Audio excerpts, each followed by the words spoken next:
ಆತ್ಮೀಯ H 16 news ಅತಿಥಿ ಸಿದ್ದರಾಮಗೆ ಸ್ವಾಗತ. ನಾನು ನಿಮ್ಮವ MI ಅಥವಾ ಮಲ್ಲಪ್ಪ ಜೋತವ್. ಆತ್ಮೀಯರೇ, ಈಗಾಗಲೇ ಒಂದು ವಿಡಿಯೋವನ್ನು ನಿನ್ನೆ ಮಾಡಿಬಿಟ್ಟಿದ್ವಿ. ವಿಜಯೇಂದ್ರ ಬದಲಾಗಿ ಯಾರು? ಇದಕ್ಕೆ ಸಮರ್ಪಕವಾದ ಉತ್ತರ ಕೊಡಬೇಕಾದಂಥವ್ರು ಕೊಟ್ಟಿರೋದು ನಡೀತದೆ. ಅವ್ರು ವಾದ ಮಾಡ್ಬೋದು, ವಾದಕ್ಕಿಂತ ಕರಾರಿಲ್ಲ. ಆದರೆ ಯಾರಪ್ಪ? ಯಾಕಂದ್ರೆ ವಿಜಯೇಂದ್ರ ಅವರಿಗೆ ಅವ್ರ ತಂದೆ ಇದ್ದಾರೆ. ಅವ್ರ ತಂದೆ ಹಿಂದೆ ಕರ್ನಾಟಕದ ಬಹುಸಂಖ್ಯಾತ ಜನ BJPಯಲ್ಲಿದ್ದಂಥ ಜನ ಲೈಕ್ ಮಾಡುವಂಥವ್ರು ಇದ್ದಾರೆ. ಮತ್ತು ಅವರನ್ನು ಒಂದು ರೀತಿ ಕರ್ನಾಟಕದ ವಾಜಪೇಯಿ ಅಂದರೂ ಅಡ್ಡಿಲ್ಲ. ಆದರೆ ಅವ್ರು ಭ್ರಷ್ಟಾಚಾರ ಆರೋಪಿರಲ್ಲ. ಮೊದಲು ವಾಜಪೇಯಿ ಅವರಿಗೆ ಇವರಿಗೆಲ್ಲ ಆರೋಪ ಇದ್ದಾವೆ. ಆದರೆ ಎಲ್ಲ ಧರ್ಮೀಯರನ್ನು, ಮುಸ್ಲಿಮರನ್ನಾಗಿರ್ಬೋದು, ಹಿಂದೂಗಳನ್ನಾಗಿರ್ಬೋದು, ಒಂದು ವಿಶ್ವಾಸದ ಇದ್ಕೊಳ್ಳುವಂಥ ಶಕ್ತಿ ಅವರಲ್ಲದ ಅನ್ನುವಂಥ ಮಾತು ಮೇಲೆ ಕೇಳಿ ಬರುವಂಥದ್ದು. ಮತ್ತು ಮುಸಲ್ಮಾನರದಂಥ ವಿರೋಧ ಬಂದಿಲ್ಲ ಇವರಿಗೆ. ಈ ದೃಷ್ಟಿಯಿಂದ ವಾಜಪೇಯಿಯವರ ವ್ಯಕ್ತಿತ್ವ ಇವರಲ್ಲದಪ್ಪ ಅಂತ ಹೇಳ್ಬೇಕಾಗ್ಯದ. ಇನ್ನು ಆಡಳಿತದಲ್ಲೇ ಭ್ರಷ್ಟಾಚಾರ ಅದು ಇದು ಆರೋಪಗಳು ಇವರು ಹೆಚ್ಚಿದ್ದಾವೆ, ಆ ಮಾತಲ್ಲ. ವಾಜಪೇಯಿ ಅವ್ರ ಜೊತೆಗೆ ಕಂಪೇರ್ ಮಾಡುವಂಥ ವಿಷಯ ಅದಲ್ಲ.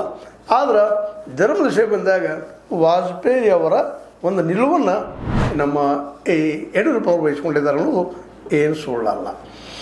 ಇನ್ನು ಇದು ತದ್ವಿರುದ್ಧ ವ್ಯಕ್ತಿತ್ವ ಯತ್ನಾಳ್ ನಿಮಗೆ ಗೊತ್ತದ. ಬಾಯಿ ತೆರೆದ್ರೆ ಮುಸ್ಲಿಂ ವಿರೋಧಿ ಮಾತುಗಳು. ಹೀಗಾಗಿ ಅವರು ಕಟ್ಟರ್ ಹಿಂದೂವಾದಿಗಳು ಅನ್ನುವಂಥ ಒಂದು ವಾದ, ಒಂದು ವಾತಾವರಣ ಇದು ಬದಿಗಿರಲಿ. ಈಗ ಅದೇ ದಿಶೆಯಲ್ಲಿ ಒಂದೆರಡು ಮಾತುಗಳನ್ನು BJP ರಾಜ್ಯ ಉಸ್ತುವಾರಿ ರಾಧಾ ಮೋಹನ್ ದಾಸ್ ಅಗರ್ವಾಲ್ಗಳೊಂದು ಮಾತು ಮಾತಾಡಿದ್ದಾರೆ. ಅವುಗಳನ್ನ ನೀವು ಕೇಳಿದ ಮೇಲೆ ನಿಮ್ಗೆ ಏನು ಅನ್ನಿಸ್ತದೆ ನೋಡ್ರಿ. ಮಾತುಗಳು ಗೊತ್ತೇ ನಿಮಗೆ. ಕರ್ನಾಟಕದಲ್ಲಿ ನಮ್ಮ ಪಕ್ಷಕ್ಕೆ ಶಕ್ತಿಶಾಲಿ ಅಧ್ಯಕ್ಷರಿದ್ದು ಸಕ್ರಿಯವಾಗಿ ಕೆಲಸ ಮಾಡುತ್ತಿದ್ದಾರೆ. ಯಾರು ಅಧ್ಯಕ್ಷರಿರ್ತಾರೋ ಅವರ ನೇತೃತ್ವದಲ್ಲಿ ವಿಧಾನಸಭಾ ಚುನಾವಣೆ ಎದುರಿಸುತ್ತೇವೆ. ಸ್ಪಷ್ಟವಾಗಿ ಹೇಳಿಬಿಟ್ರಲ್ರಿ. ಇನ್ನೇನು ಬೇಕಾಯ್ದಕ್ಕ? ವಿಜಯೇಂದ್ರ ಅವರಪ್ಪ ಮುಂದಿನವರು ಅಂತೇಳಿ ಇನ್ನೂ ಒಂದಿಷ್ಟು ಕ್ಲಾರಿಫಿಕೇಷನ್ ಮಾಡ್ತಾ ಇದ್ದಾರೆ. ನಮ್ಮ ಏನಪ್ಪ ಉಸ್ತುವಾರಿ ರಾಧಾ ಮೋಹನ್ ದಾಸ್ ಅಗರ್ವಾಲ್ ಅವರು 3ನೇ ತಾರೀಕಿಗೆ ಫಾರ್ಮ್ ಭರ್ತಿ ಮಾಡಬೇಕು, 5ರಂದು ಸಂದರ್ಶನ ನಡೆಸಬೇಕು, 7ರಂದು ಹೆಸರು ಘೋಷಿಸಬೇಕು ಎನ್ನಲು ಅಧ್ಯಕ್ಷತೆ ಎಂಬುದು ಒಂದು ಉದ್ಯೋಗವಲ್ಲ.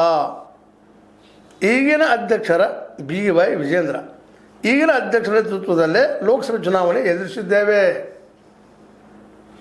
ಇಲ್ಲಿ ಎಲ್ಲರೂ BJP ಕಾರ್ಯಕರ್ತರೇ ವಿನ ಅಧ್ಯಕ್ಷ ಅಥವಾ ಇತರೆ ಪದಾಧಿಕಾರಿಗಳ ಕಾರ್ಯಕರ್ತರಲ್ಲ.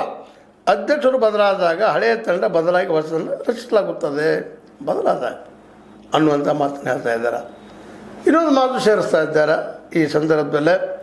ನಮ್ಮ ಪಕ್ಷದ ರಾಷ್ಟ್ರೀಯ ಸಹ ಸಂಘಟನಾ ಕಾರ್ಯದರ್ಶಿ ಶಿವಪ್ರಕಾಶ್ ಇಲ್ಲಿಗೆ ಬಂದಿದ್ದಾರೆ. 2028ರಲ್ಲಿ ವಿಧಾನಸಭಾ ಚುನಾವಣೆ ಇದೆ. ರಾಜ್ಯದಲ್ಲಿ ವಿಫಲ ಭ್ರಷ್ಟಾಚಾರಿಗಳ ಸರ್ಕಾರ ಇದೆ. ತುಷ್ಟೀಕರಣ ಆಧಾರಿತ ಸರ್ಕಾರ ಇದಾಗಿದೆ.